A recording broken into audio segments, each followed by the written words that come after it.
I've often thought that my mom could have been a nurse. Maybe everybody thinks that, or many people do about their mom. But under the right circumstances, because there's also those moments where, when the needles come out, where she gets a little uneasy. So maybe there's a certain kind of nurse that she could have thrived at being. But I remember when any of us would get sick, my brother or I, time and time again, there was always that book on the bookshelf that she would go to. Big, thick book. 99% sure it was a blue paperback. She would take off the shelf and she would look up whatever symptoms that whatever we were facing, whatever we were complaining of, and she was going to figure it out. She was going to find the symptoms. She was going to match it up in that book with what was wrong, diagnose it. And of course, this was long before the internet, right? So now, thankfully, because no telling what would have come back if she would have been Googling, but she was confined by this book. And she would go to it and she would look it up. And most of the time, that book had accurate things in it. Now, whether or not she looked up the right things and landed on the right conclusions was something a little bit different, but that was the routine, whether it was me or my brother. I remember it with my brother quite a bit more, but then later, so my brother's 10 years younger than me, 9 years younger than me, and I remember as he's later in high school, of course, Google is around. And I remember there came this point where all of a sudden, all of the diagnoses, everything kind of began centering around the idea that whatever you're dealing with, the cause is you're not drinking enough water. And so I don't know if that was like something she did Google that led her to, or maybe the most likely explanation is after raising both my brother and I, she just got so tired of looking up all of these symptoms and everything because we both had it all, whether it was earaches or other crazy things you've never heard of before, that finally she just said, look, all of it's related to you just need to drink more water. And I'll tell you the greatest thing that medical book did for me, has ever done for me, really, is it has given me an illustration that I've used for almost 25 years about American Christianity. Because it happens so many times that in my mind, I can always remember that book. I can remember seeing the book on the shelf. I can remember her going to the book. I remember even when we were sick, the book would show up then on the table because it was being referenced more, and the sticky notes being in it because she was referencing it so often because we were sick for a little while, several days, or whatever it is. The relationship between that and American Christianity, I think, goes something like this. You will hear this language said, I believe in God. I love God. I know that God loves me. I know that God has a wonderful plan for my life. God is always there for me when I need him. Whenever I'm facing difficulty, whenever I'm navigating obstacles, he's faithful. He's there. Every time I'm in need, I can go to him and I can look to him for answers.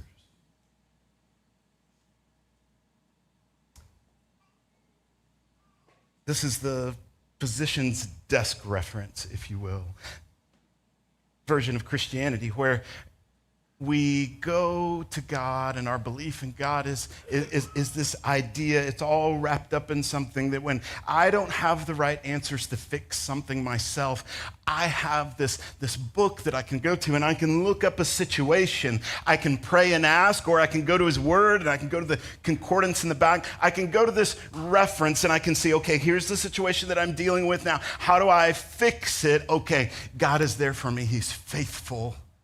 I believe in him. He loves me, and he has a wonderful plan for my life.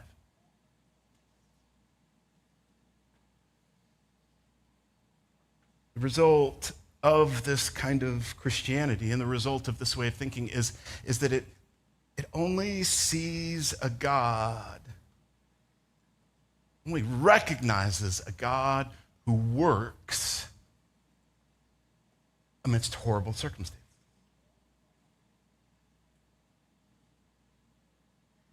Creates a mindset that only looks for God to show up amidst the worst circumstances. And then, even amidst those circumstances, there's an expectation of how he should show up. And if he doesn't show up in that way, then there must not be a God after all. He must not love me. That's why American Christianity, by and large, this is a huge generalization I'm making. You guys understand that, but by and large, it can crumble so quickly and easily. Well, we see people, we know people, many of us who would describe themselves as Christians, but then at some point in life, what they described, we realized didn't really match what was happening, or we saw in their story, amidst the narrative, they arrive at some moment, and when things didn't go how they expected they should go, we see a deviation from the path of trusting God, maybe even believing in a loving God. The frailty of this sort of Christianity. For me in my personal journey, the greatest gift of the book of Esther is having this historical narrative that demonstrates God's invisible and often unrecognized but constant work. I love the book of Esther.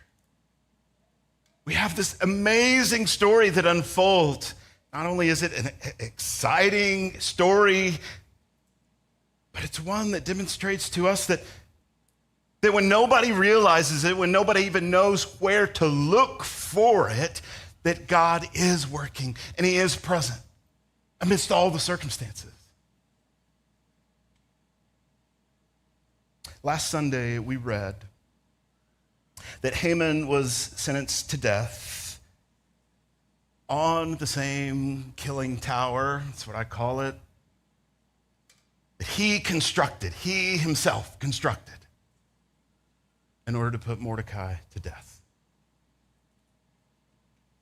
We got to the end of chapter 7, and we see the death. This is verse 10. You don't have to look at it. I'm just bringing you up to speed. Chapter 7, verse 10, the king said, "Hang him on that." So they hanged Haman on the gallows that he had prepared for Mordecai. Then the wrath of the king abated. The end of chapter 7. Gushing with sarcasm that I hope was interpreted and received. Last Sunday, it can be difficult, I know, listening to me sometimes and figuring out when I'm being sarcastic and when I'm not. That's me, personality, but I emphasized all of the coincidental moments that we've seen in this book. All of these coincidental moments that have stacked up over 7 chapters. Moments like after the first banquet, when the king goes home, he can't sleep. He asks for his servant to go grab a book to read to him, a bedtime story to put him to sleep. And it just so happens that the book and the story that servant brings is the one where Mordecai saved the life of the king. But then it just so happens that after he has this conversation with that servant and says, well, what did we do for Mordecai? Haman is approaching, walking up. The king sees that here comes Haman. He says, who is this that's approaching the royal quarters? And it's Haman. And Haman's plan, as soon as he gets in there, is to tell the king of this killing tower that he built to kill Mordecai. Before Haman can get a word out of his mouth, it just so happens, coincidentally, that the king speaks first and says, what should the king do in order to honor a man in whom he delights? So Haman responds and says, well, thinking of himself, gives him this long, elaborate answer of all the things that the king should do in order to honor this man. And it just so happens that that man is Mordecai, and it just so happens, coincidentally, that Haman is killed on that same killing tower that he built.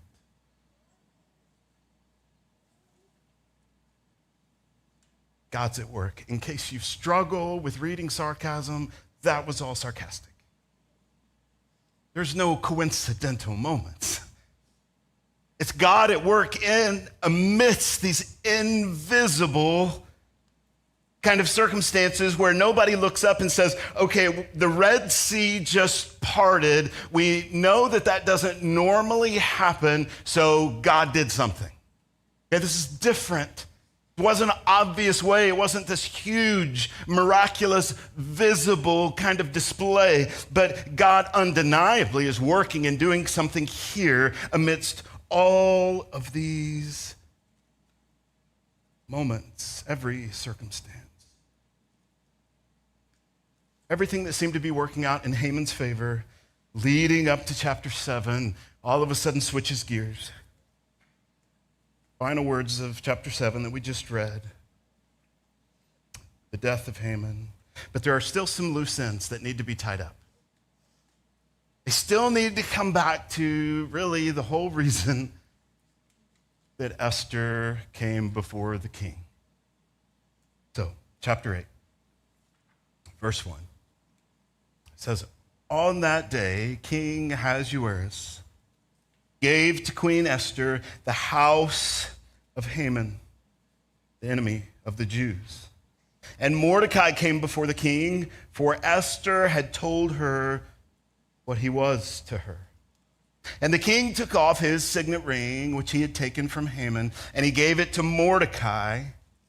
And Esther set Mordecai over the house of Haman. So not only did the king give Esther all that was Haman's, but now we're reading that Esther gives that to Mordecai.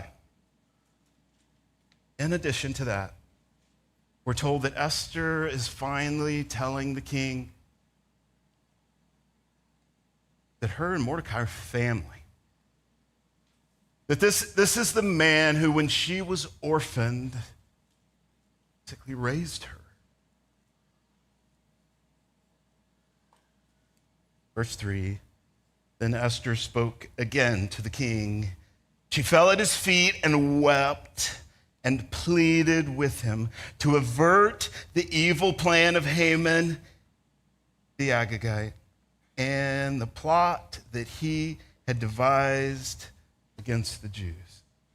So this is the loose end. It's still, amidst everything that's happened, it hasn't been wrapped up. Right? There's still this law that's been put into place that Haman he manipulated this entire set of circumstances in order for this edict to be sent out far and wide that all of the Jews were going to be killed and then all of their stuff plundered. Although so much has worked out for Esther so far, this still hasn't been dealt with. Additionally, I think what the writer of Esther here is about to remind us of is that she is also, in this moment, making a request as an uninvited guest of the king, which we've said over and over This is very dangerous. This is very risky. But Esther, at this point, she's fully embraced. She's fully walking in the courage of who she is. Verse 4, just when the king held out the golden scepter to Esther, Esther rose and stood before the king. So again, this shows she's not only come uninvited to make this request, but at this moment by holding out the scepter, remember there's two options. We said it's either the scepter or the axe, okay? It's either life or death.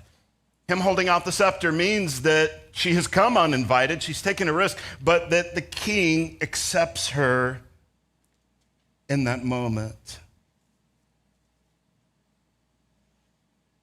Her request in verse 5, she said, "If it please the king, and if I have found favor in his sight, if the thing seems right before the king, and I am pleasing in his eyes." Notice the length that she's going to here to ask this question. "Let an order be written to revoke the letters devised by Haman, the Agagite, the son of Hammedatha, which he wrote to destroy the Jews who are in all the provinces of the king."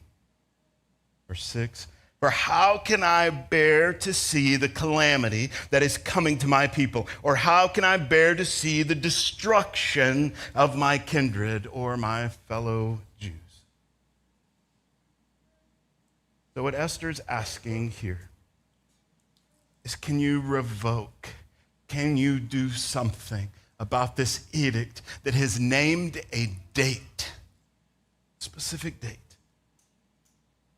where all of the Jews, all of her people could be murdered lawfully, all of their stuff taken?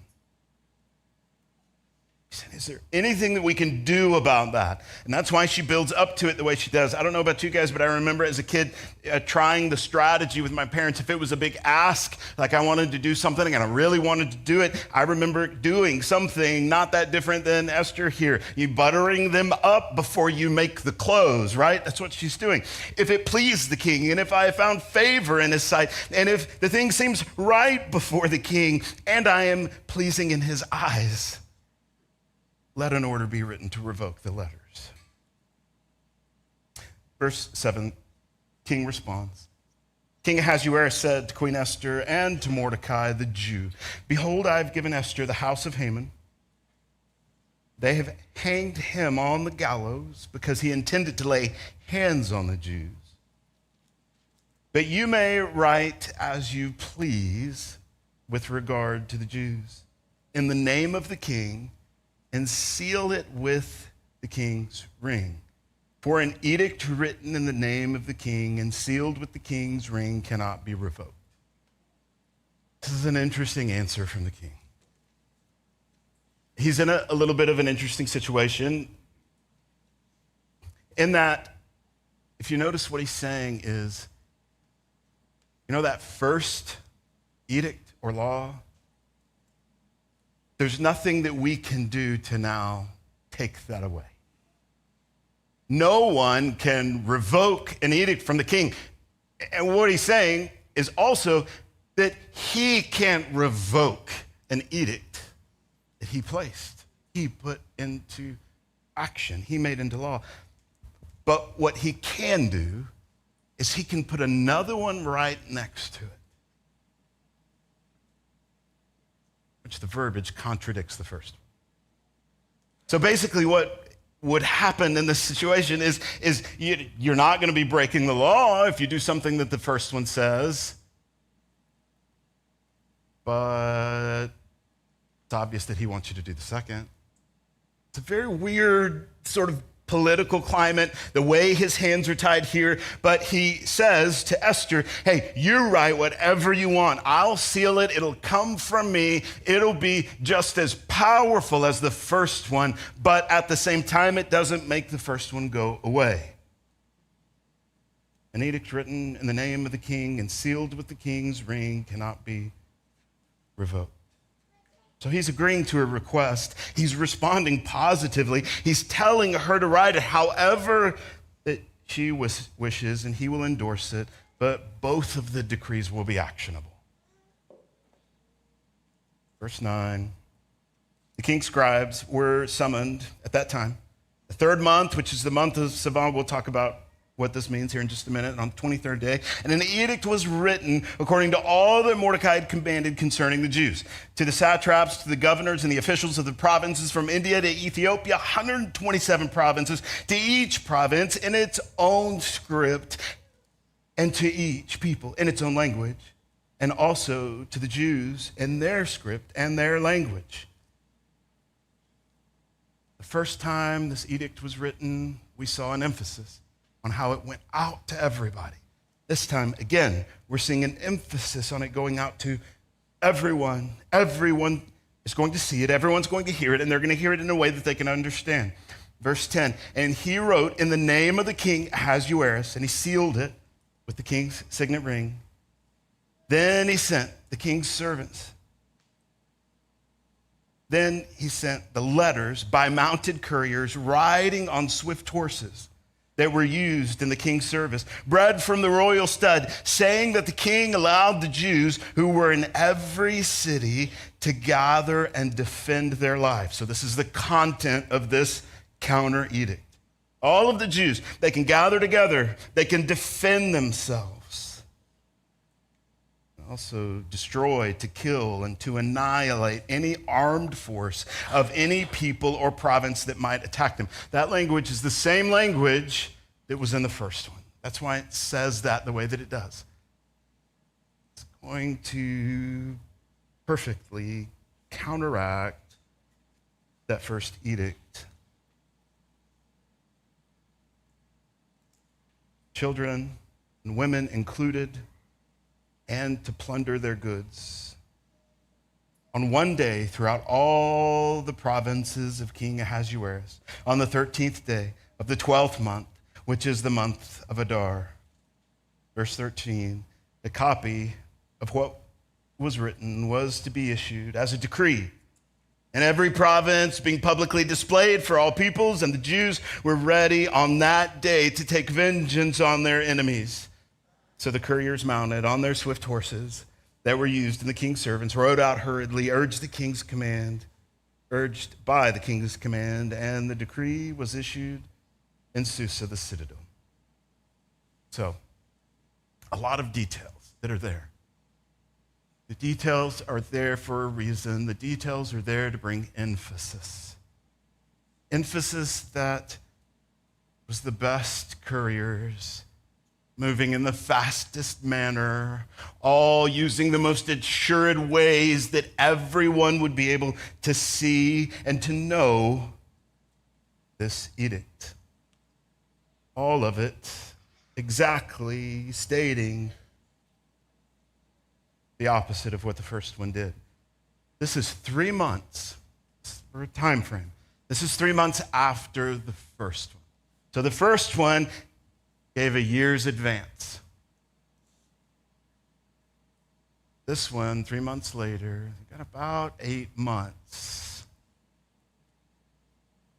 at this moment to plan ahead, the Jews, to assemble, to get ready, to be able to defend themselves from anyone who might be putting that first edict into action.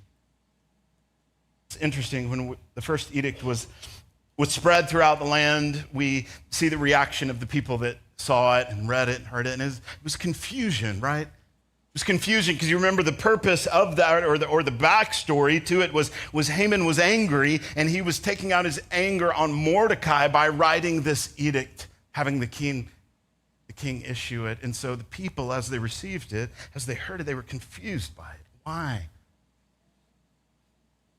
Why are we seeing this law? Why are we reading this?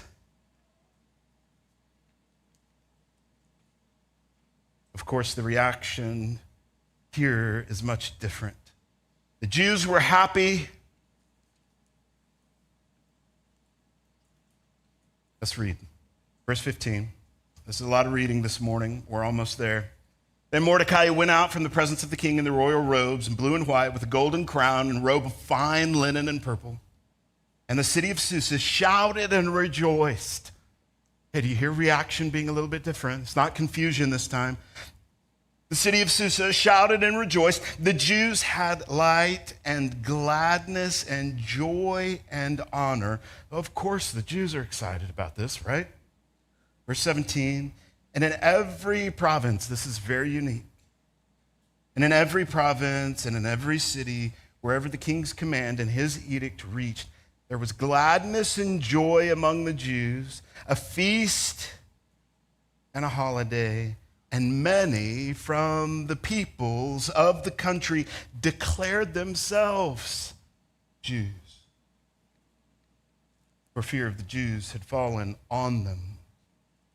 You know, there are only a few moments throughout our entire our entire Old Testament, that we see people converting to Judaism. You think about it, this is a very rare idea. There's one other place that we have kind of noted, historians say, and that was amidst the Exodus.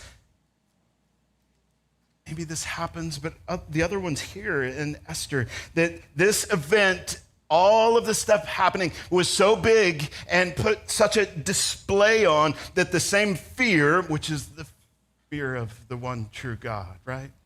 Fear of Yahweh. The same fear that they had of who God was, the way that he worked, began being caught by some. Many of the peoples in the country declared themselves Jews for the fear the Jews had fallen on them. Of course, centuries later, we read of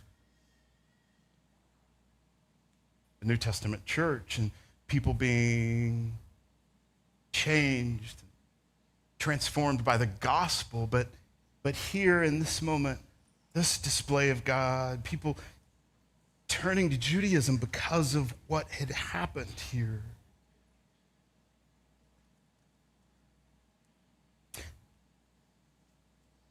I think so many times we read these books of the Old Testament, even the New Testament at times, but we read these stories of the Old Testament whether we're reading about the parting of the Red Sea, or we're reading about the sun staying still as Joshua and his armies were in battle. All of these miraculous moments, we tend to read about them as if they are some novel that we've pulled off the shelf, or something that is completely separate and different, distinct from our lives. And we tend to forget that the same God who worked amidst every single detail in the book of Esther is the God that we worship today.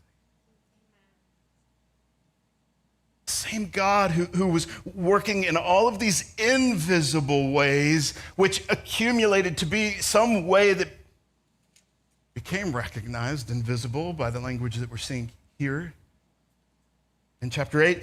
It's the same God that you and I talk about each and every Sunday. In Esther chapter 1,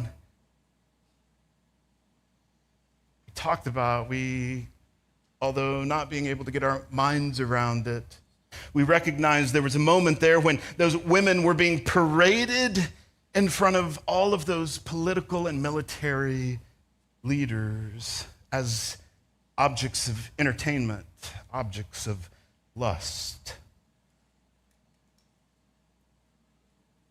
The same God who reigns sovereign today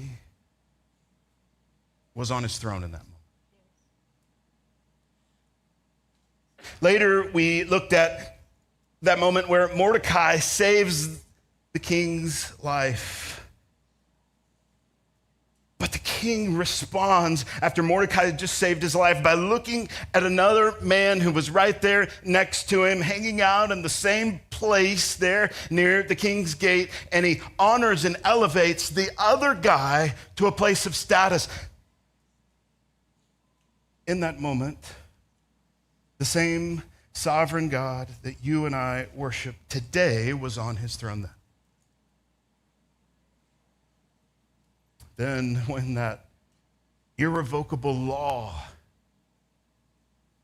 was written And we read about the first time that all of the best couriers went on all of the best roadways throughout Persia and delivered a law indicating that all Jews were to be murdered.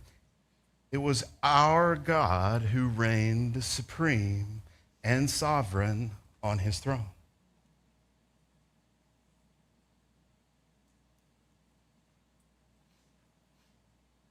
Also, on that night when the king couldn't sleep, and he's laying there and he asks somebody for a bedtime story, and his servant goes and grabs the book and begins reading that story, the story of Mordecai saving his life, the king's life. It's the same God who reigns sovereign today was on his throne in that moment, working providentially, sovereignly. When at the same evening, as Haman walked up, and Haman's ready, he's ready to describe the plan to kill Mordecai, but the king speaks first. It was our God who reigned sovereign on his throne in that moment as well.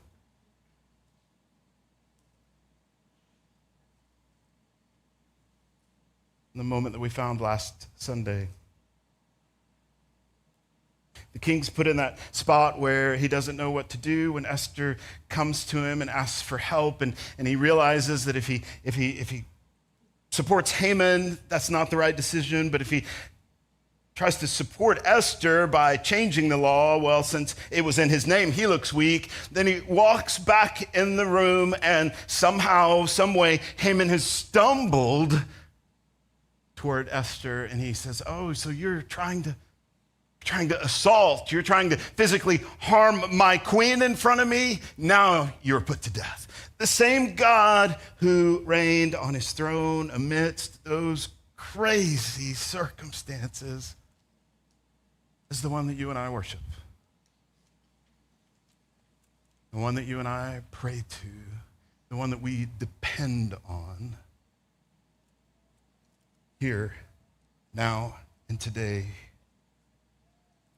The reminder that we find here is that God still reigns in the worst of times.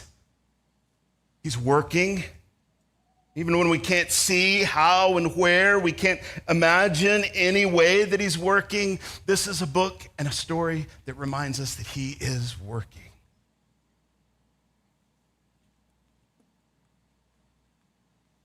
For every one visible moment, I think if there was something from the book of Esther that you wrote down, whether it's in a journal or maybe you put it in the front of your Bible, a reminder from this story that you come back to steadily, I would want this to be one of them. For every one visible moment where you might say and you might recognize, man, look at the way God worked in this situation. There are hundreds of thousands that led up to that moment. You nor I were able to see or recognize. The ones we see are the minority. They're the anomaly.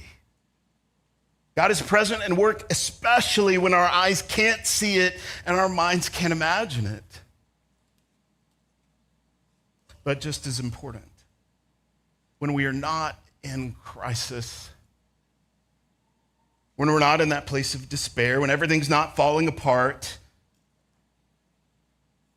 and we neglect to look for it, we neglect to even think or ask ourselves, what is God doing or is he working? He is still present and working in those moments too. This form of Christianity, I called it American Christianity. Oh, we could call it all kinds of other things. Maybe it's the kind of Christianity that we are often most tempted to fall into. This form of Christianity that only looks for God when everything else falls apart. We don't have the answers, then I know who can help me. I don't know what to do. God loves me. I'll cry out to him for help. That's not bad. Cry out to God for help every time. But he's not that genie on a shelf that you go to, you take down. He's not that physician's desk reference that we take down to look up how to handle that situation. He is working amidst those crisis moments, and he's working amidst the victorious, the celebratory moments. We neglect to recognize it, but God is still present and working amidst all of that. So this form of Christianity that we tend to adopt, it's worthless if our God is nothing more than a tool that we pulled down off of the shelf to diagnose our difficulties. It's worthless. Just think with me for a minute. This gospel story. A God who loved you and I so much. Before the foundation of the world, he has this plan of pursuit of us. A plan of pursuit in which would lead to this penultimate moment, this moment before the ultimate moment, when he would give the life of his son. Die on the cross, worst death imaginable. Take on the pain and suffering of the sin that you and I are marked by, walk in. So taking on the wrath of God so that God can stay and remain righteous and just. But not only that, but then a God that loves us so much pursued us that he sends his son to die, and then he brings him out of the grave 3 days later, proclaiming victory over death, and then promises his ultimate return of glory to rescue us back into his presence for eternity. That is a big, big love. Now think about the Christianity that has God as some book on the shelf that we pull down to reference when we don't know how to explain what's going on around us. It's not Christianity at all, is it? How much must it break the heart of God with the love that we see demonstrated in the gospel story when we take it and we minimize it, we abuse the idea of Christianity in such a way that puts it in that box of just another physician's desk reference that we can take down and look up in order to navigate the difficulty of life.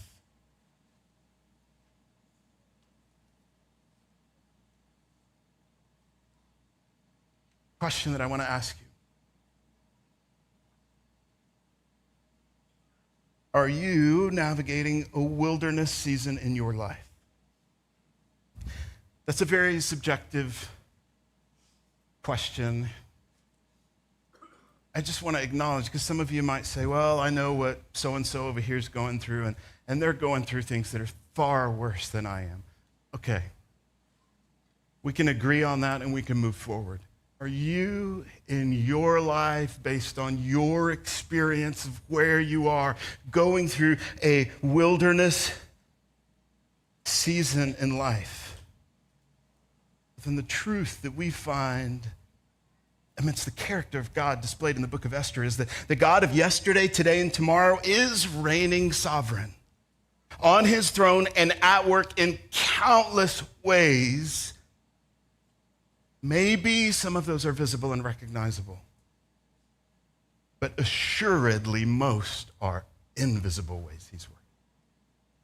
So whatever it is for you, whatever that looks like, that wilderness, maybe it's something everybody in the room would agree, this is catastrophic. Maybe others in the room would say, oh, that's not that bad. It doesn't matter. Whatever it is that you're going through amidst that season, the God, unchanging, sovereign, providential God of Esther is on his throne and working. Second question. Are you out of a wilderness season in your life? Maybe where you're at right now, you look back and you're like, man, and I hope so. This is great. If you look at this season of life and you're saying everything's going so well. Season of celebration. If so, it is because of the hundreds of thousands of invisible works of God.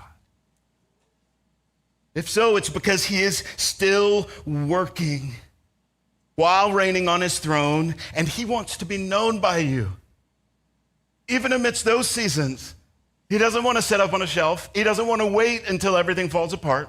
He wants to be known by you and recognized by you, even in this season. Known by you, pursued by you today in the same way that he has pursued you in every season, the same way that he was there when everything was falling apart. See, our worship today, the way that we worship as a church, that's a big word in the way that I use it, worship. So let me break it down and say a couple things. One, the way that we sing in about 2 or 3 minutes in response to God. First, that should be informed by the God that we see right here displayed in Esther, one who is the same yesterday, today, and tomorrow, and always. Our worship, the way that we act amidst the decisions that we make tomorrow, those should reflect the God that we see displayed here amidst Esther, the one who reigns supreme, sovereign, amidst every single circumstance. What's going on throughout this crazy story? Every time something is happening and Esther didn't know it, she couldn't see it, he was working. Every time Mordecai couldn't see it, he was in fear of his life. God's working and what he's doing behind the scenes.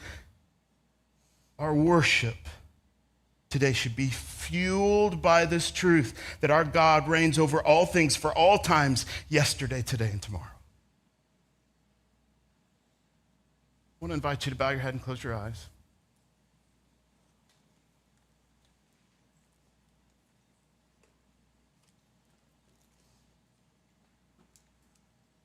I just want to take you back real quick to those 2 questions. Again, this is our time of response. In light of what we see here in Esther, in light of the God who is revealed throughout this story, I just want to ask you, are you in the middle of a wilderness season or maybe you've just come out of one? Where are you now? Where is the view of our God being displayed amidst whichever season you find yourself in?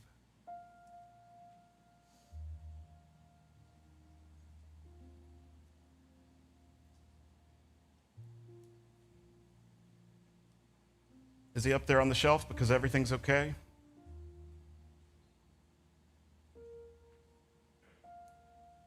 Or maybe a lot of times he is up there on the shelf, but right now, because of this season, he's off, it's open, you've got a lot of pages bookmarked.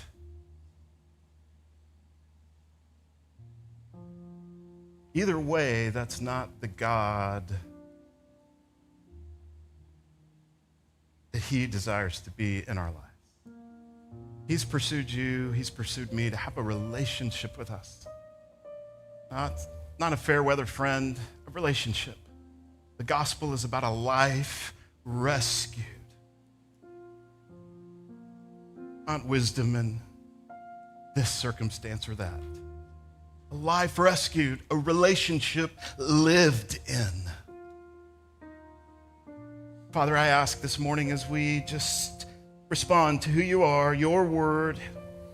Father, I ask that you would speak through your Spirit directly into our minds and hearts, that you would speak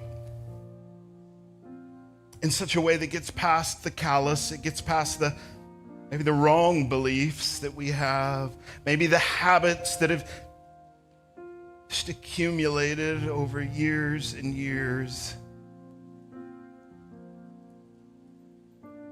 And your truth of your character, of your love, of your pursuit of us would be felt in a new and a different way. Father, for those in here who are amidst a wilderness season, I ask for your presence to be felt by them in an undeniable way, that your sovereign presence, Father, that you would, by your grace, make that recognizable in some way. But Father, if not, right now, that the faith to believe, that you would give us an abundant faith to trust that you are working and you have been working in hundreds of thousands of invisible ways that we may not ever know. For those who are celebrating in here, Father, I ask that you would draw them into you. Father, you would lay on our hearts the conviction of being these fair weather Christians. Father, this idea where we forget about our need of you, we forget about who we are in you when everything seems to be going okay. Father, would you remind us that you are still working, constantly working, present, reigning, sovereign, Father, and might our worship here, now, in this minute, and tomorrow represent that truth. You are the same. Yesterday, today, and tomorrow. You are sovereign. You are creator.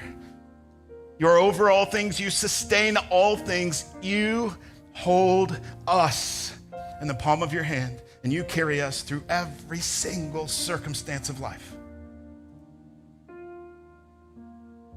Father, come work and move in us.